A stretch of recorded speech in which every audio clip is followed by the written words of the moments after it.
वाईट वाटतं की माझा काँग्रेस माझा बीजेपी आले त्याचं करायचं असेल तिला नक्की करा, परंतु ज्या अर्थी तुमच्या समाजाचे जर कोणी हा आरोप करणी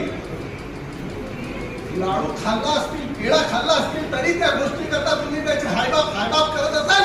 म्हणून आज जे हे परिस्थिती दिसते की ओबीसी समाज ह्या समाजाला आरक्षण का आहे त्याचं मूळ कारण असतो आहे की सामाजिक दृष्ट्या हतबल आहे, दुर्मिळ आहे. आणि म्हणून आजही जे दिसत आहे की डॉक्टर बाबासाहेब आंबेडकरांच्या नंतर आपण जो साधा आरक्षण होता तो आरक्षण मिळवू शकलो नाही. आणि व्हीपी सिंगांची सरकार आली. व्हीपी सिंगांनी जेव्हा 7 ऑक्टोबर ऑगस्ट 1990 ला घोषणा केली की आता मंडळाला लागू झालं. काय गंमत आहे मित्रांनो, आम्हाला अभ्यास नसतो आणि अभ्यास नसल्या कारणाने आमचे खोके काम नाही करत आणि म्हणून जिकडे नव्हतं तिकडे जातो.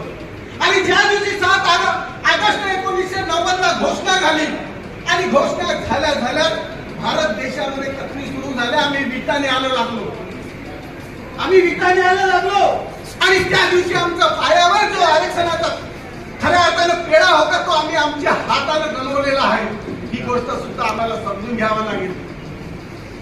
आम्हाला जर तिकीट भेटली आणि तिकीटच्या माध्यमातून अरे राजकारण करायचं कशा करता, राजकारणाचा खरा अर्थ डॉक्टर बाबासाहेब आंबेडकरांनी सांगितलं की जो माणूस राजकारण करतो तो समाजाच्या हिताकरता असतो आणि समाजाकरता असतो आणि जो माणूस समाजाकरता राजकारण करत नसेल तो देशद्रोही आहे, समाजद्रोही आहे.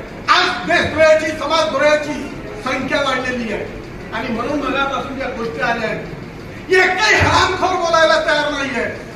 एकही फक्त एक कसाही असो भुजबळ साहेब समोर आले एक काही नेता सर्वांना वोट पाहिजे ओबीसीचा, परंतु जेव्हा नेतृत्व करायचे आले ना माल खायचे आले त्यावेळेस गोष्ट नेतृत्व करण्याकरता कोणी समोर यायला तयार नाही.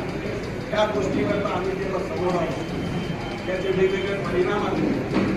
आणि 7 ऑगस्टच्या नंतर काय झालं, जेव्हा 13 ऑगस्टला खऱ्या अर्थानं मंडळ आयोगमध्ये आपल्याला आदेश मिळाला. आदेश 7 ला घोषणा झाली, 13 ला आदेश निघाला आणि 16 ऑगस्टला म्हणजे 16 तारखेला आता जसे कोर्टात जाणे सुरू आहे हरामखोरांचं तसं त्यावेळेस सुद्धा कोर्टात गेल्याने स्टे प्राप्त केला. तुमचा